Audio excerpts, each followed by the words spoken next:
A pilot light that immediately goes out on a Rheem Performance gas water heater means the thermopile has failed to sense a flame and needs a light sanding or a full replacement. The thermopile generates the required millivolt signal to keep the main gas valve open safely.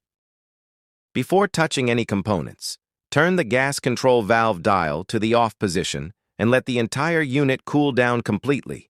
Remove the outer access panel and the inner burner chamber door located at the bottom of the water heater tank.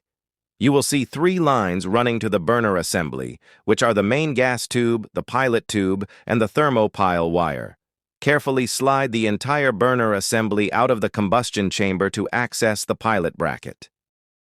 The thermopile is the thicker cylindrical probe sitting directly next to the pilot light hood. Over time, carbon buildup coats this probe, insulating it from the heat of the pilot flame. Take a piece of fine grit sandpaper or emery cloth and gently scrub the tip of the thermopile until the metal is shiny and free of soot. Reinstall the burner assembly, turn the gas supply back on, and follow the standard relighting procedure. If the pilot light still refuses to stay lit after cleaning the probe, the internal wiring of the thermopile has degraded completely. This requires installing a brand new thermopile or pilot assembly bracket. Detach the thermopile wire from the gas control valve, slide the old unit out of the holding bracket, and clip the replacement into the exact same position before reassembling the chamber.